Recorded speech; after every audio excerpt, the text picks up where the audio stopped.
We'll be here. I would like to call this January 23rd regular board meeting to order. Can I get roll call, please? Mrs. Buckley?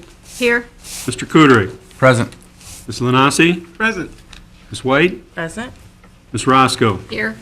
Mr. Minkevich is present. President Frayer? Here. Can we please stand for the Pledge of Allegiance?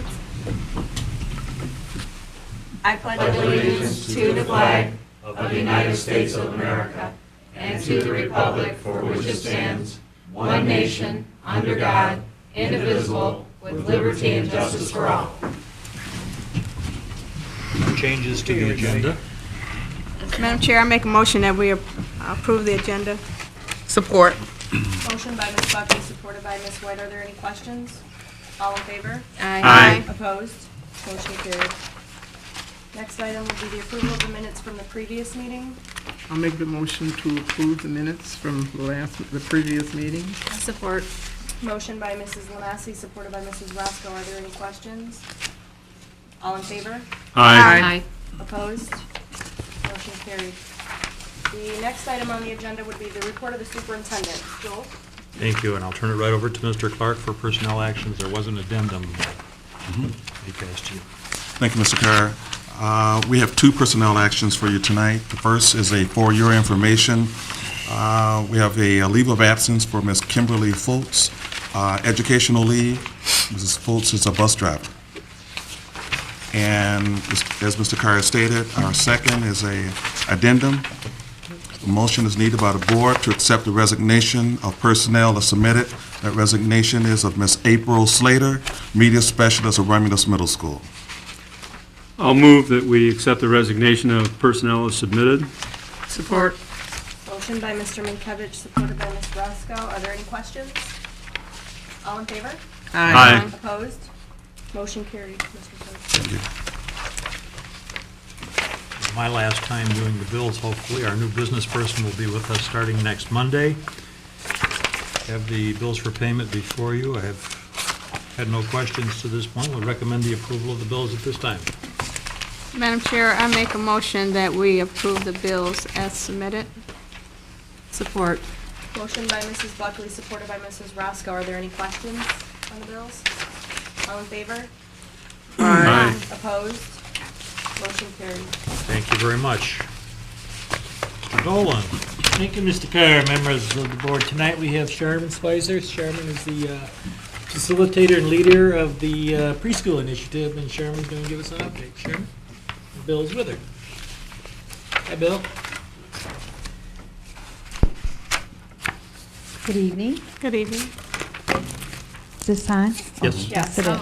I appreciate this opportunity tonight to familiarize you with the mission and the work of the Early Childhood Initiative. I'd like to start off by acknowledging people here who've made valuable contributions, starting with Bill Musham, who's the previous chair of the initiative and who has worked closely with me and helped the committee a lot in our work and developing the 5-year plan. And currently, Tom Kuderik and Betty Lanasi are part of the initiative, and we've benefited also from Naima White and April Freyer's participation. So we are greatly appreciative of that.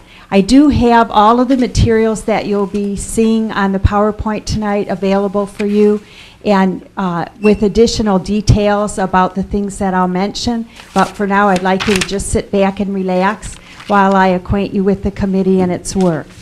The most important thing about the Early Childhood Initiative is that we are a collaborative. We're a partnership between Romulus Schools, the Romulus Public Library, and the Guidance Center. And we all work together for the benefit of all Romulus preschoolers and their families. You can see from our membership list that we're a diverse group. We have different school staff and administrators, including teachers and social workers. We also have Head Start, the Guidance Center, other staff. We bring a variety of perspective, a lot of different experiences and expertise and energy. So they say that 2 heads are better than 1. I think the heads that comprise this committee really bring a good perspective to the Romulus community. Our goals right now, we're in the process of evaluating the plan for the past 5 years that was developed under Bill's leadership.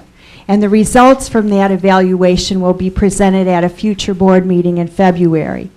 Tonight, you're going to hear a summary of what we've been doing and what we anticipate our direction will be for the next 5 years. The members and organizations we represent are dedicated to one mission, and that is to facilitate the social, intellectual, physical, and emotional development of children ages 0 to 4 in order for them to become independent learners and thinkers and gain the skills to be successful in school. As you can imagine, that is a tall order. And the initiative, of course, had to figure out how to break that down into a manageable set of goals and places we could focus our energy. We turned to research to help us do that. And I'd like to take just a minute to read part of the policy report that the National Institute for Early Education Research prepared. We all know in our guts that early childhood education is good for communities. But they summarize their research as follows. Numerous studies have shown that high-quality pre-kindergarten programs can place children on a positive lifetime trajectory. Not only do they better prepare them for school, they increase their chances of academic success and their job prospects. This in turn enables them to be financially independent and avoid welfare and crime, since they have better alternatives. Yet these are not the only positive impacts of high-quality preschool. And this report points out some benefits that are often overlooked, and they include strengthening commitment to and attitude towards school, leading participants to take better care of their health throughout their lives, start children on the path to financial stability and independence. Research has shown that preschool increases the likelihood that mothers of participating children get better jobs, enhance the parenting skills of participants' parents, and produce positive effects that extend into future generations. So based on research like that, the initiative focuses our efforts in 2 areas. One is to increase access to high-quality early childhood education. And 2 is to provide support for parents, extended families, and caregivers so that they can be their children's first and best teachers. So that's what we have concentrated our efforts on. And I anticipate that we are going to focus on the following 5 strategies for doing that in the next 5 years. The first strategy that we're going to focus on is to seek additional funding. Whoop, we need to go back. Just about 2 or 3, I think. Yep, there we go. Thanks, Bill. Now, when you hear that, I'm sure that you think, why did she start with that one? Because it's not a great time to be seeking additional funding, especially in our state. But there are several things that we can pursue and that we can be positive about. One is that the governor of this state is highly supportive of preschool education. And even during the time of her tenure when she struggled with downsizing the budget, she has started the Great Start Initiative, and recently she awarded thousands of dollars to 14 ISDs in Michigan to pursue that initiative. And there'll be an article in your packet with more details about that. Our very own Representative Hoon-Young Hopgood is one of several legislators who've put forth legislation to expand preschool education so that it's available to all Michigan preschoolers. So there's things on the table, and when the economy picks up, we're hopeful that those things will be pursued. There's also things that we can explore that other districts are doing. Like, what are they doing and where are they getting the money to do it? So we hope to focus some attention on that in the coming years. The second thing is to continue to work with the good services and departments that we already have to strengthen those connections, and one of those is to increase our communication and our work with special services. We do have staff from special services on our initiative, and we hope to focus and brainstorm ways to increase early identification of preschoolers with learning disabilities. And when I say this, not just, we're already doing it in the preschool programs that we have, but to enrich that goal by just doing that more in the general community with families who don't make it into our preschool programs in the Burton Center. Another one that we want to pay more attention to in the coming years is to strengthen our communication and curriculum articulation between the preschool programs we have in the elementary schools. So we hope to get together and work more closely with the principals and the staff and administrators of people in the Head Start, in the MSRP, so we can develop that and enrich that foundation. For the past few years, we have made a lot of drive into the outreach of our preschool programs. We have had a $3,800 grant from RISA, and we've really built up some major outreach initiatives with that grant. So we've increased our ability to provide support for parents, grandparents, and caregivers, which is a really important thing because, as we've said, not everyone has access to the preschool programs. So if we can reach families in their homes and help them become their children's first teachers, then even if they don't make it into the preschool program, those parents will have the skills to help them get better prepared for school. When we started to do that, we sat down with parents, grandparents, and caregivers in the community, and we asked them. We didn't hypothesize as teachers and administrators. We said to them, how can we help support you in learning these skills and feeling more confident and gaining access to information you need to be your preschoolers' first teachers? They gave us a lot of feedback, and as a result of that, we've developed several activities, some of which you're familiar with. Our most visible thing probably is our annual preschoolers reading fair. I know I've seen almost all of you there one year or another, and that's been highly successful. Our fair this year will be held on Saturday, April 1st, so you might want to make a note of that. It runs from 10 a.m. till noon at the public library. Another thing that we initiated last year and we're continuing this year is a series of parent education workshops targeted specifically at preschoolers. We received extremely positive feedback last year. We had a series of, there were supposed to be 4, but one got canceled by a snow day. And let me just read to you what the parents had to say who attended these workshops. They said the best things about the workshops were real-life examples, information and handouts, interacting with other parents, discussion after videos, and knowing what services and resources were available. New things learned, teaching children by sharing from the heart, words and modeling, what children are expected to know when they begin kindergarten, read to your baby while it's in the womb. Infants are capable of learning when we talk to them, and the value of play. That was from 3 workshops.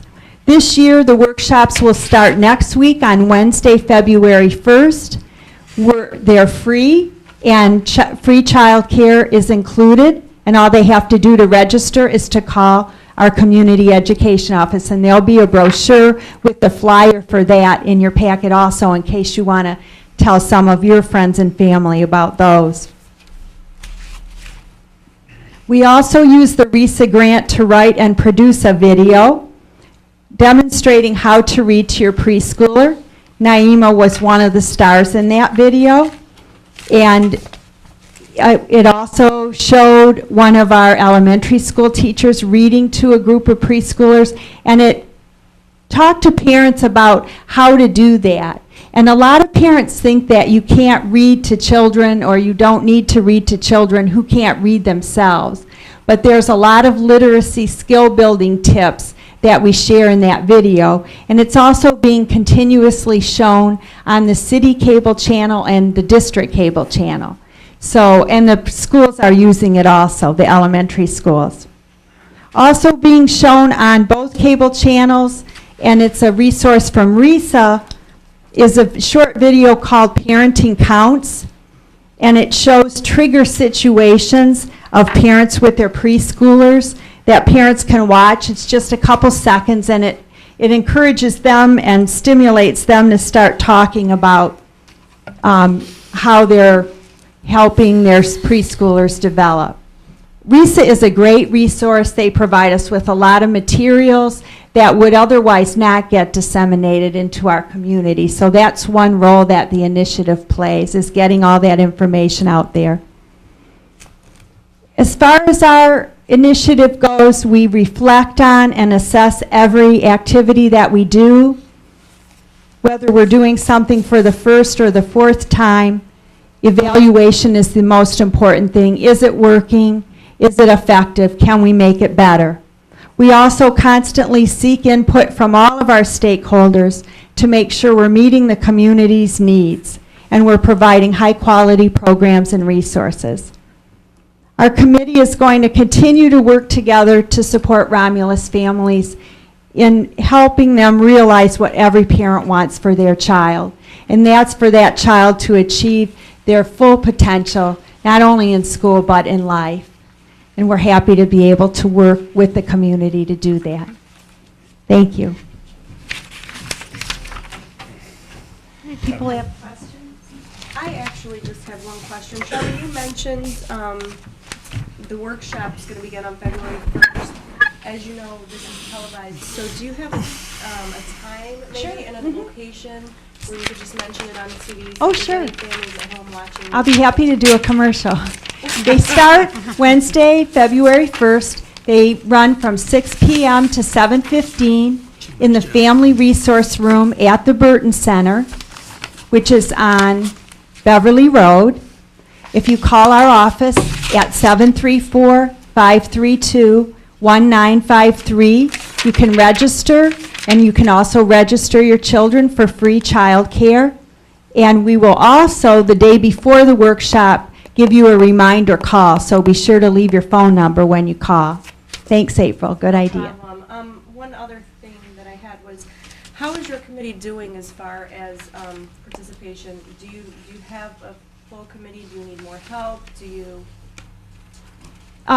So far this year, we've been doing really well, especially in terms of all departments and areas being represented. I have heard a rumor that we're going to lose some of our Head Start people, so I might have to be doing some replacing, but actually our committee's done really well in terms of the participation. And could your committee use people that are at home, or does it have? We would welcome parents. We have right now 3 parents. One of my co-chair, Shari Stewart, is not only a parent but also the head of the Family Resource Center in Romulus. And we also welcome caregivers. We have one woman who's been on the committee for 2 years who runs her own child care center. So we welcome anyone who's interested. They can call that number, 532-1953. And they can come to a meeting and see if they would like to contribute long-term or just come once and give us some input. We'd welcome it. Okay, great. Are there any other questions? No, just a comment, Sherman. I don't want you to lose Head Start representation, so I'll check into that for you. Okay. If not, then I'll reinvent myself. But I'll confirm that, just let me know. and then Yeah. I'll call you. Thank Okay. you very much. You're welcome. Nice job. Thanks. I'm just Thank you. gonna- I'll leave these to pass out next time. Thanks, Sherman. Bill, I thought you were particularly Sherman, these effective. are ours to keep? Yep. Okay. And my number's right on the cover in case anybody needs to contact you for anything. All right.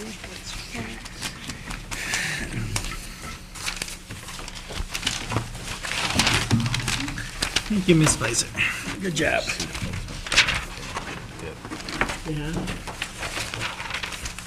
Okay, the next item is a field trip to Mackinac Island for Barth Elementary School. It's an overnight trip, and we'd like your approval of this trip, please. I'll make a motion that we accept, that we approve the field trip to Mackinac for the Barth Elementary fifth graders. Support. Motion by Mrs. Roscoe, supported by Mrs. Buckley. Are there any questions about the field trip? I don't have a question, but I do have a quick comment. Okay. I noticed reading through here that they have 25 students so far and 16 adults, and I think that's really good that they have that much adult participation. It's like one adult per every 1.5 kids. So I'm really glad to see the participation with the kids going out there. Thanks, Celeste. All in favor? Aye. Opposed? Motion carried. We have another field trip for the Romulus High School Advanced Placement History and Government class for, it's about 4 days inclusive to Philadelphia. This one, the kids will be tired after this one, I guarantee. Yeah. Uh-huh. 2 days. Yeah, I saw 2 of that. those 4 days are really busy and being on the road and everything. I would like to make a motion that we approve the field trip. I'll support. Motion by Mrs. White, supported by Mrs. Roscoe.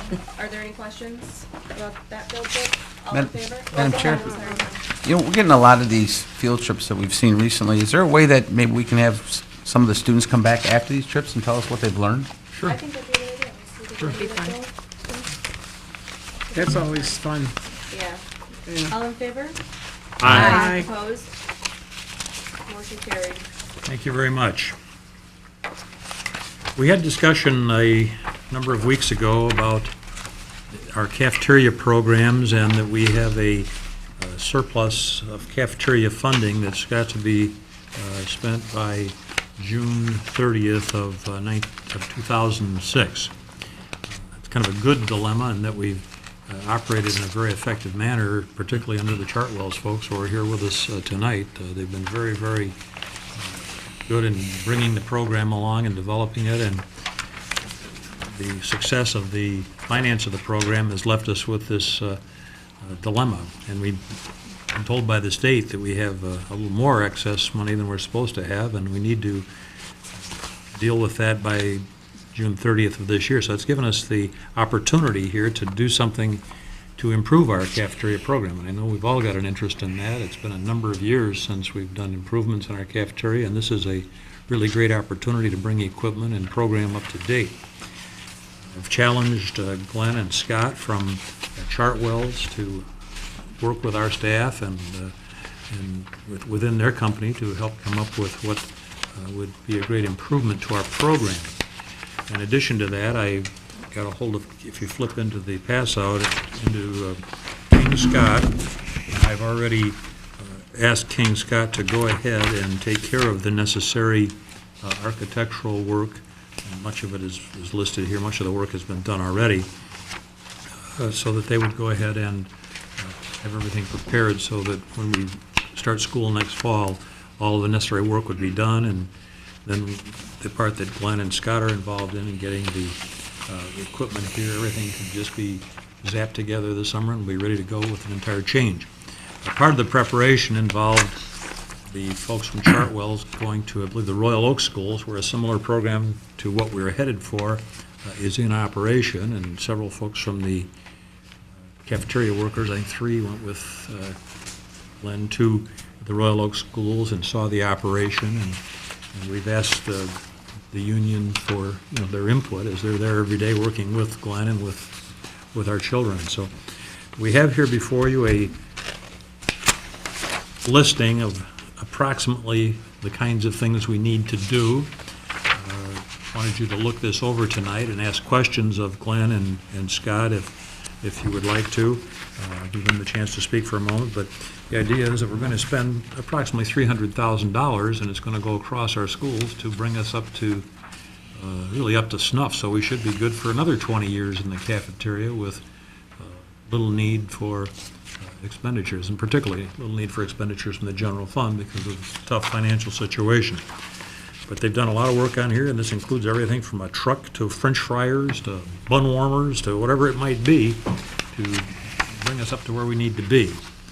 Scott and Glenn are here with us. Maybe you guys have got a few words you'd like to carry on, but what we would do here is just have the opportunity to look at this, and then we could say to them, go ahead and go to bid, and then our goal was to have them back here at 1 month from now, I believe, the first meeting in March, with bids in hand, so that you folks could then vote to accept the bids, and we'd have the equipment here. We need to have the equipment, according to the purchasing schedule we're on, the equipment needs to be in the district prior to June 30th, which really means June 1st to us, so that we can make sure we clear all the bills and everything. Ellen? Great, thank you, Mr. Carr. So now, can you hear me? Thank you. It's off now. It's set on. Okay, thank you very much. It's not often you get called into the superintendent's office for a great opportunity like this. A lot of times when you get a blind call, it's like, oh, what are we going there for?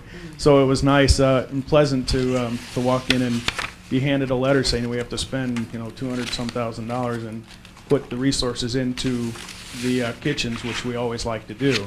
But let me kind of briefly go over this so you've got this in front of you.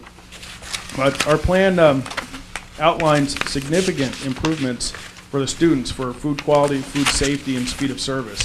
And that's really what we're going to concentrate on, is the food quality, the speed of service, and food safety. At the elementary level especially, it's kind of broken up into 3 phases. Phase 1 is going to be the elementary area. Phase 2 and 3 are the secondaries, middle school and high school.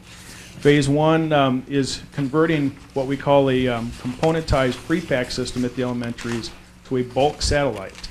And as Mr. Carr said, we went and visited Royal Oak.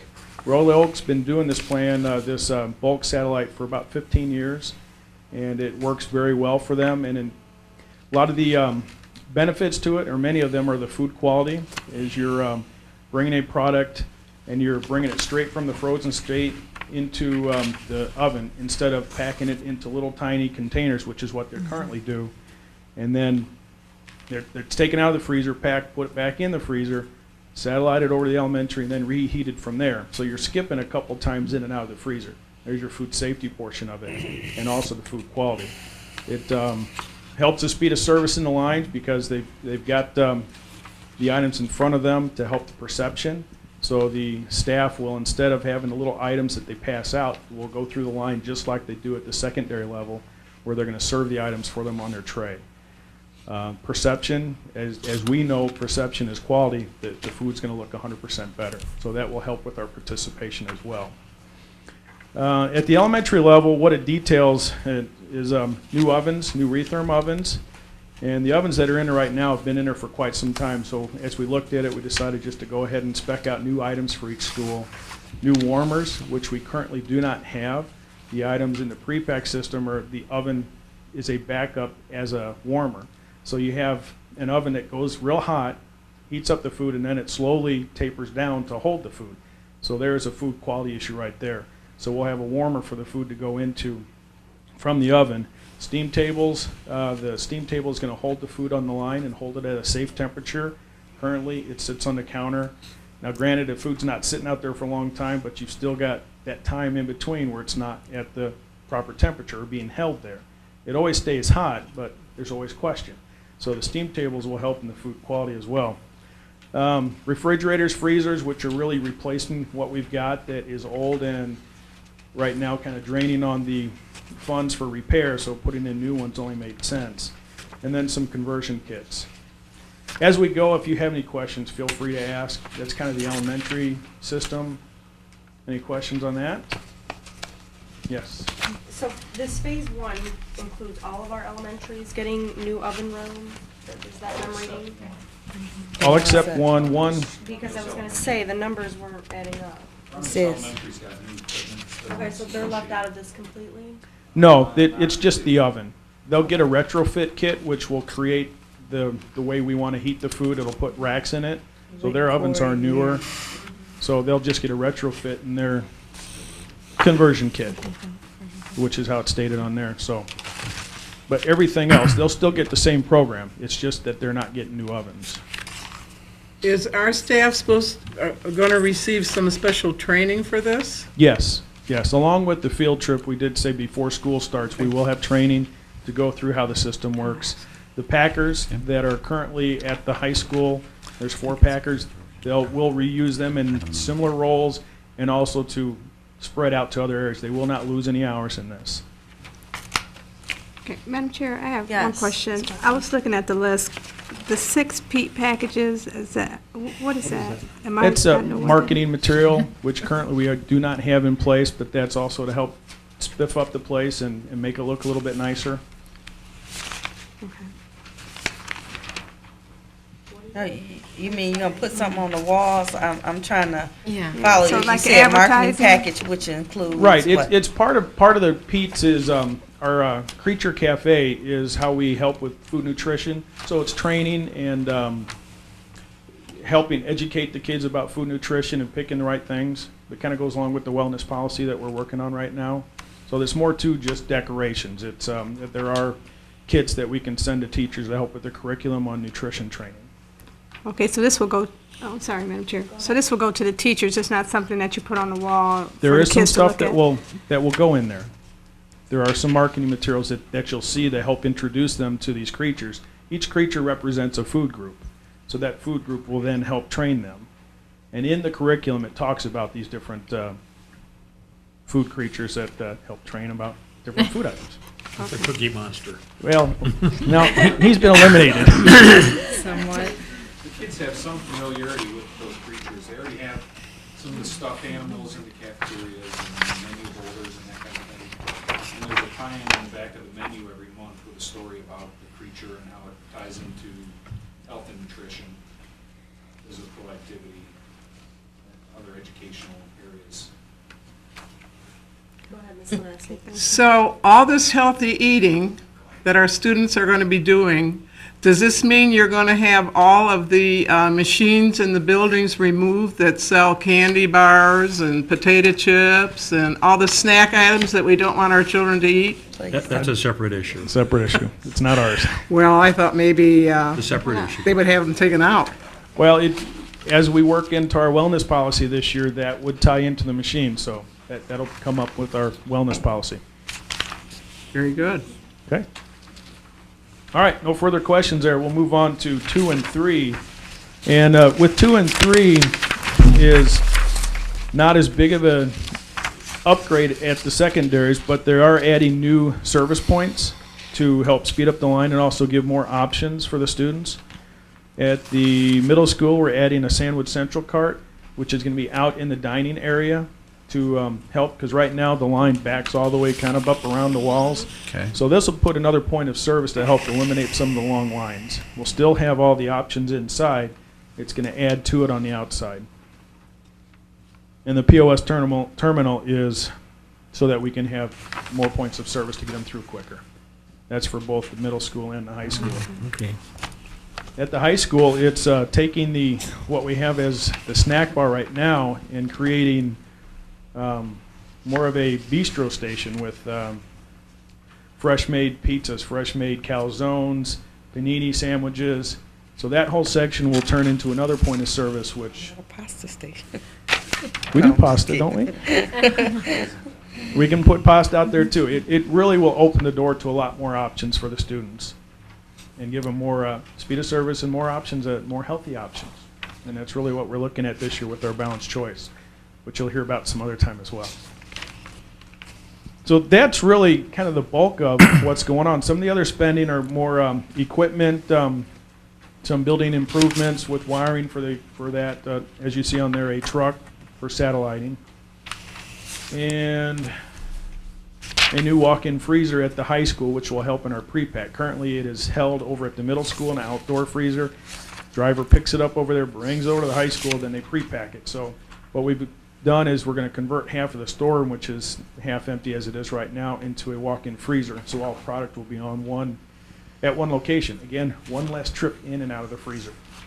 So it's all looking at food safety. Question, where is the pancake griddle going? Pancake griddle. I'm sorry, passed on by the pancake griddle. We own that already. It's already been used a couple times. And where is that at? It is, right now, where is it? Right now, it's at the high school. Okay. But it'll end up being stored here at the warehouse, I think, until it was requested by some of the groups that do the pancake breakfast at the high school, and however else it gets done.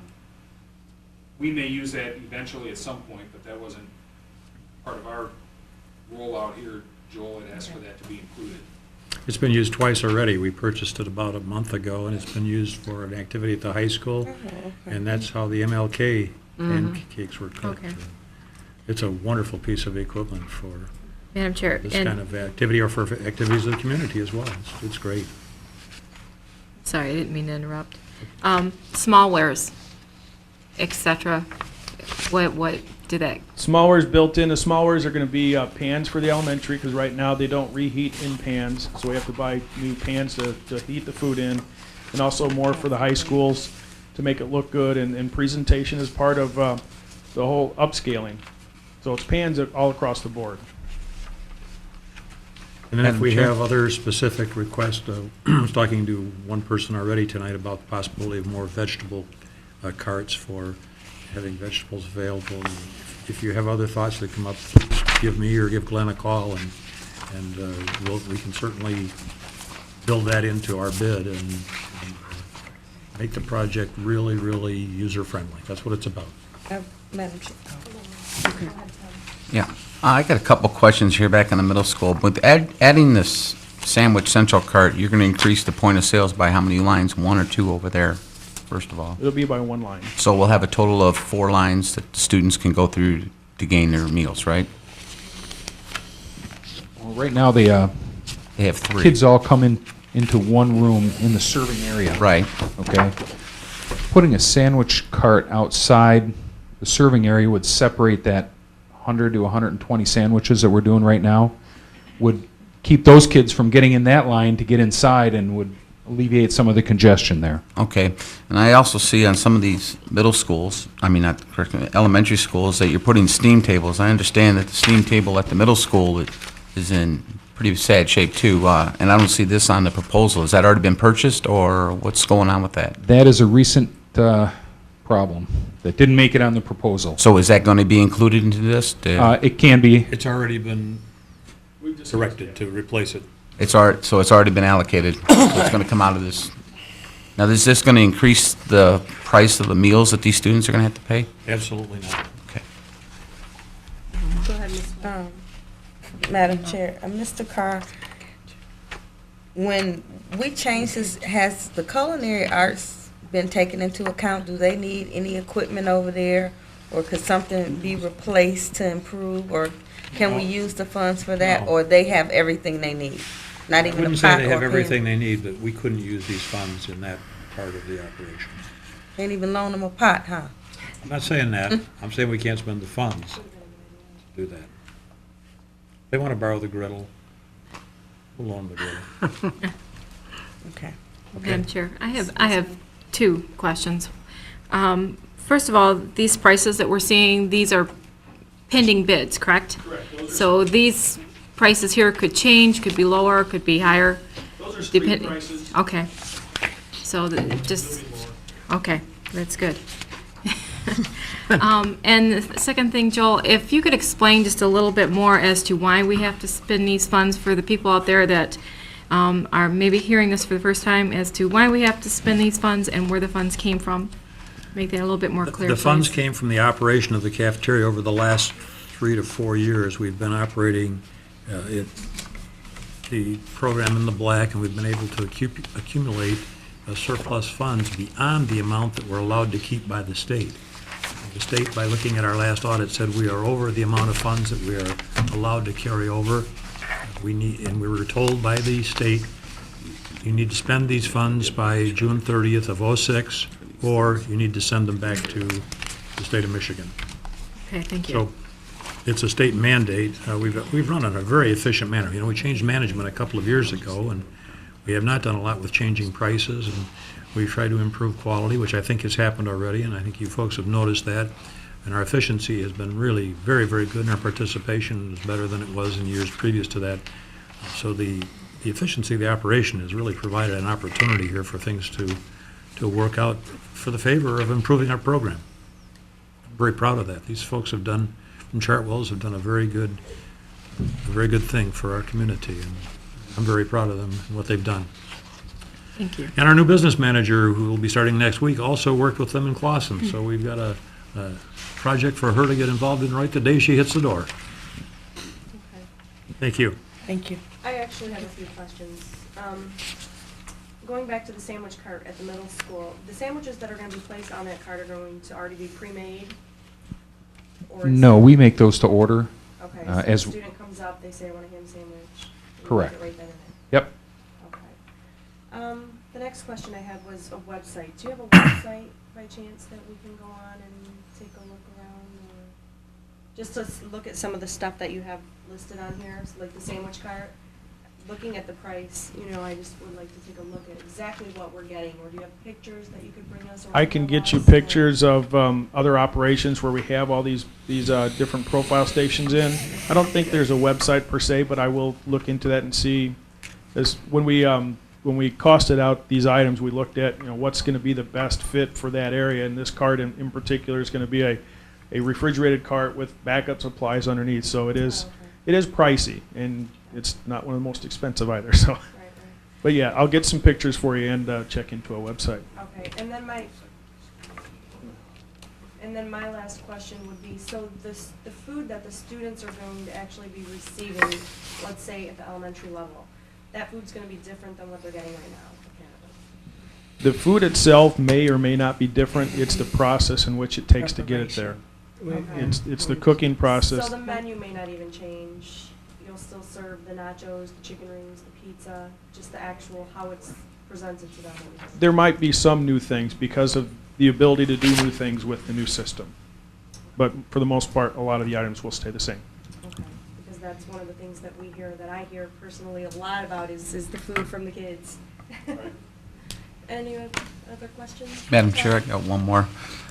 Glenn, you've seen me over at the high school. How is this going to increase the speed of getting these students through at the high school? I mean, I see you got another point of sale here right now, and right now they're pretty congested, and the students are taking quite a bit to get their food. Yeah, as you've seen, the line coming into the servery is pretty long. What this will do is it'll direct that 80 to 100 kids a day that are having pizza out to the a la carte window, the snack bar window, that's where ideally we'd like to be able to serve the pizza. So you're going to take the pizza out of the Right. serving lines and move it off to the side, so hopefully a lot of them students will go to that line, they'll be able to serve We faster. won't cut the lines. No, just kidding. Okay. And when they give us these proposals you get, could you have them be a little bit more detailed, like installation, removal, disposal of the different items? Because for the cost of freezers for disposal with Freon and stuff, it's pretty expensive. And we may be able to, there's communities in here, they could be a lot cheaper. Yeah, we'll put that as part of the bid. Part of this is actually writing the bids and making sure that the specs are all right. We'll get 3 different bids, so that's part of the bottom line that you see. That'll all be included in that. And you will see it more detailed, by the way. Well, the other option that there is on that, and some of the stuff that is still operational, we also might have the choice, we might want to keep it and put it out for the auction as well. That was going to be So another one. we can probably get more money out of it through an auction than we can through having somebody, quote, haul it away. Right, and a lot of these items are stainless steel, so even if they are Most unusable, all of it is, yeah. you can, recycle it versus being disposed of. Right. Are there any more questions from the board members? Thank you, gentlemen. Thank you very much. Thank you. Thank you.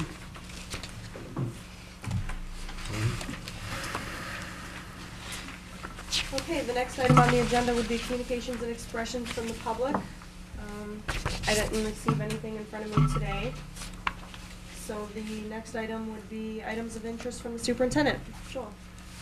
You have the items of interest from the superintendent there. They're self-explanatory. See, Reverend Willis has been around those 15 years already, and there's a celebration for that. And Reverend Willis and we have worked very, very closely, and he's been a wonderful person in our community, and I congratulate him on his 15th anniversary and wish him well. The MLK celebration took place last week, and it was just spectacular in terms of the number of people that came out. We had to open one of the back rooms in the auditorium to have enough seating, which means we had probably in excess of 500 people there. I think about 200 walked. Others went over and ate breakfast and enjoyed the pancakes, and then the walkers joined them. We had a very, very nice celebration, and it's grown to another level, even higher than what it's been in the past. And I believe this was the 5th annual, working together with the schools, the city, and the Ministerial Association. We really have something to be proud of. That's all I have for tonight. Okay, the next item would be questions or concerns of the board members. Mrs. Lanassi. I just have one comment I want to make. I also wanted to thank the public for coming out January the 16th to the Martin Luther King Walk. It was the largest walk we have had since this thing has started. I was totally amazed. Of course, the weather was a little bit better, too. And I am happy to hear you had to open one of the back rooms back there. I also want to thank the organizers of this program. I thought it was, each little segment that I got to see, I thought was so nice because we had an awful lot of students this time involved in it. And I appreciate seeing what our young people can do. And I thought that was great. Thank you. Thank you. Mrs. White. Yes, Madam Chair. Mr. Dolan, I have a concern in relationship to activities. It used to be that schools were not scheduling activities on the night of board meetings, and that's starting to occur or reoccur. And I guess it's a concern of mine because I would like to support my children in their activities, and they're scheduling stuff on night of board meetings. And it wasn't just Rom-L particular, but I think Barth did it a few weeks ago. So it's kind of causing a conflict for board members that want to get out. So could we possibly look into that, and, you know, or, I mean, I know we develop our schedule like in the summertime. So I don't know, you know, what the problem I'll is. bring it up at ad staff tomorrow. Thank you. Are there any other questions from board members, concerns from board members? Madam Chairman, I have a couple items that I'd like to bring up. One, I'd like to invite the board members that can make it on Thursday, March 16th at Wayne County RESA. They're going to have a meeting starting at 6:30, and the topic is going to be this new fingerprint law. And I think as board members, we need to be aware of this and what some of the real ramifications are, because the meeting I was at, they mentioned a couple minor items, and it really surprised me as to the way this law is going to be handled. The other thing I had was an article from a NEA magazine, and they were congratulating the Norfolk City Public School District in Virginia for raising their test scores tremendously. But yet, from the federal government, their district gets an F because they don't meet the national standards of improvement. And one of the runner-up school districts was San Francisco, and they also got an F from the federal government. So the federal government seems to have rules that conflict with what school districts actually are doing and accomplishing. Thank you, Ken. Are there any other questions or concerns of board members? Okay, next item on the agenda would be adjournment. Madam Chair, I'll make a motion that we adjourn. Support. Motion by Mrs. Roscoe, supported by Mrs. Lanassi. Are there any questions? All in favor? Aye. Opposed? Meeting adjourned. Is anybody going?